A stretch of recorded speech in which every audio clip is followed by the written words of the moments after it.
How reading food labels could help you lose weight and have a healthy diet, part 2.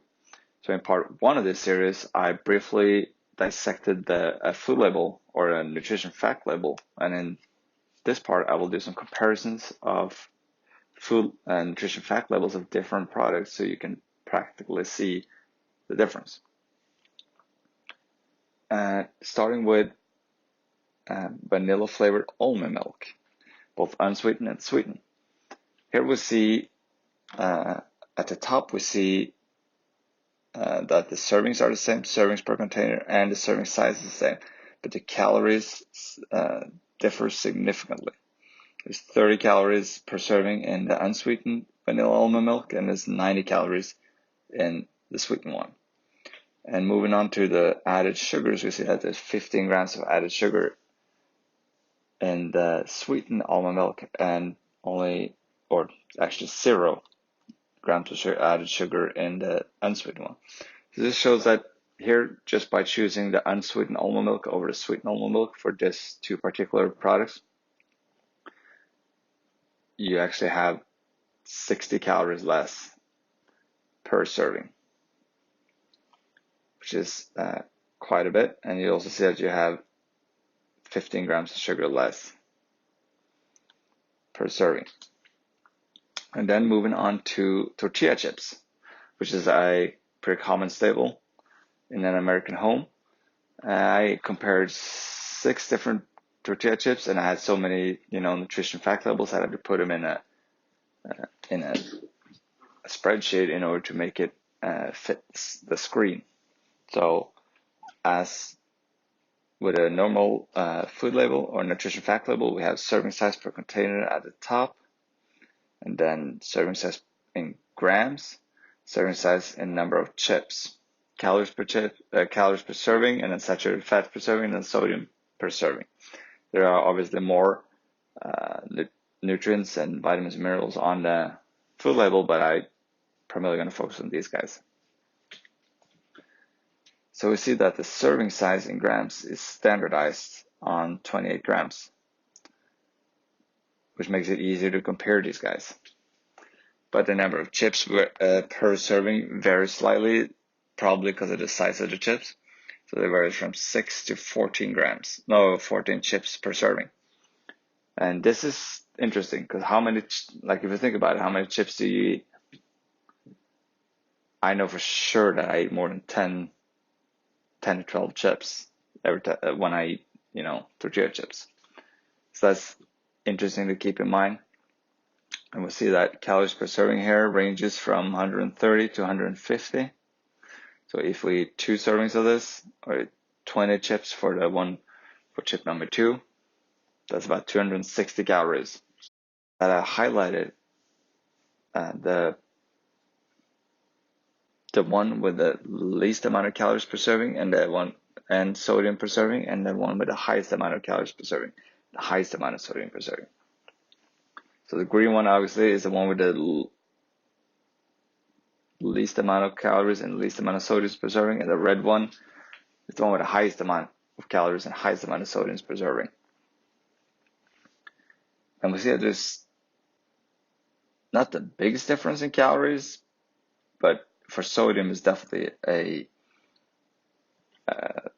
big difference, almost like 3 times the difference.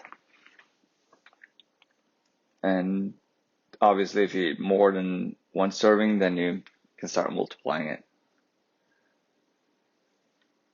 And for the record, the chip number 2 here that had the least amount of calories per serving and sodium per serving, this was more like a regular chip with salt, and the one with the highest amount of calories per serving and sodium per serving was like a flavored chip, like a taco seasoning or something like that.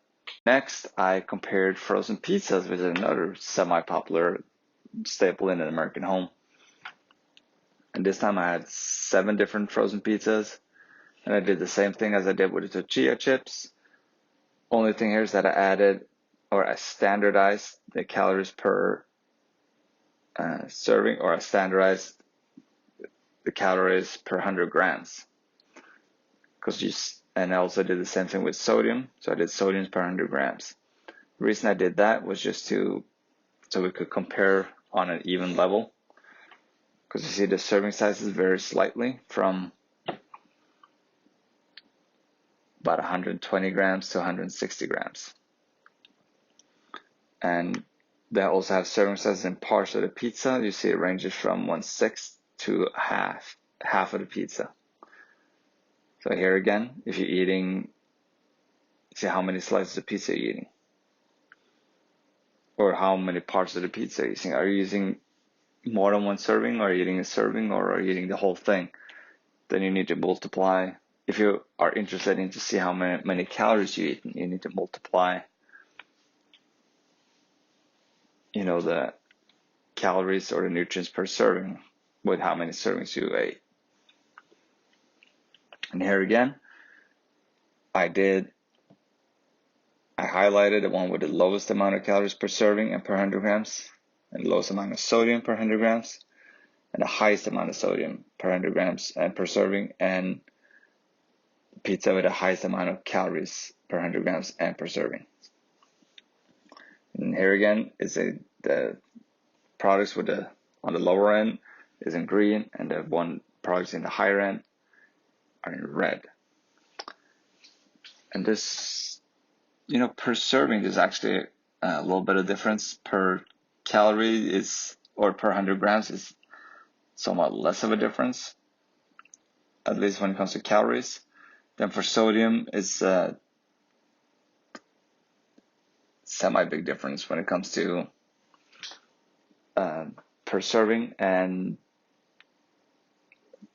pretty good difference when it comes to per 100 grams too. Granted, the pizza number 7 that had the lowest amount of sodium was a thin crust pizza with just vegetables on it. And frozen pizza with the highest amount of sodium and highest amount of calories per serving was like a meat and sausage pizza.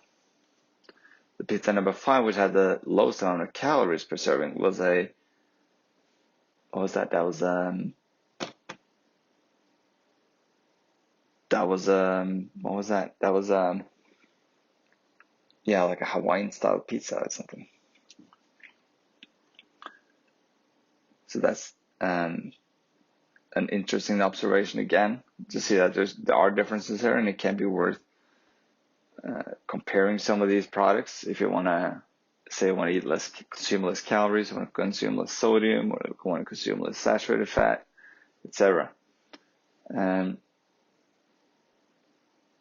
also, I mentioned sodium because the dietary guidelines from USDA and HHS recommends that we eat less sodium.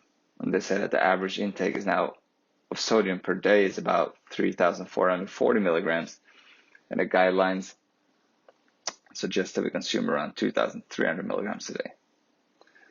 So that is actually quite a reduction. And then lastly, I compared some iced tea or pre-made teas, both unsweetened and sweet. And you see the same thing here as you did with the almond milk. The serving size is the same for both products, but the calories differ significantly. You have 120 calories per serving size for the sweetened tea, and then 0 calories for the unsweetened tea. And a lot of those calories come from the sugar, because you have 31 grams of added sugar per serving size for the sweetened tea, and then 0 added sugar per serving for the unsweetened tea. So see, just by making a couple of changes like this could save you a lot in terms of calories and added sugar. And actually, the dietary guidelines again say that you shouldn't eat more than 10% of your calories from added sugar. And if you say you follow, say you're on a 2,000 calorie a day reference diet, then that is about 200 calories from added sugar a day, and 1 gram of sugar or a carbohydrate equals to 4 calories. So that's about 50 grams of added sugar a day if you follow the reference diet of 2,000 calories per day. Then I've been talking a lot about calories now, so I figure I should show this table, which is a table from the dietary guidelines again, and it's actually an appendix to the dietary guidelines where they talk about calories. They distinguish between your lifestyle, or how active a lifestyle is, and your age, and your sex, and then they kind of give an estimation of your daily caloric needs, basically. And this is a very, ballpark estimation, and it's actually based on a reference person. For men, that reference person is 5 feet 10 inches and weighs 154 pounds, and for a woman, that is 5 feet 4 inches and she weighs 126 pounds. And for women, extra needs for pregnancy or breastfeeding is not included here.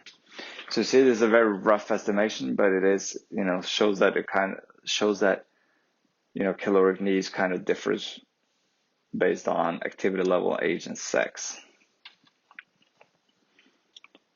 So the key takeaways here is that the nutrition fact box, or the nutrition fact label, and ingredients list could be helpful if you're trying to choose healthy food alternatives. Reading and comparing nutrition fact boxes on a product you buy could help you to make small improvements with regards to consuming fewer calories, or less sodium, or less added sugar, less saturated fat, etc. And also be mindful of what they define as a serving size, so you are able to, compare products on an equal level. And also, the last key takeaway, products with similar food categories can differ in nutritional content, like we saw with the pizza. There are differences between food categories. And lastly, there's a lot to be said about food labels and nutrition fact boxes, and I just briefly touched upon it. And very lastly, a little question for you at the end. So are you looking at the nutrition fact boxes when you're going out to do your grocery shopping? Or you're not, paying attention to that at all?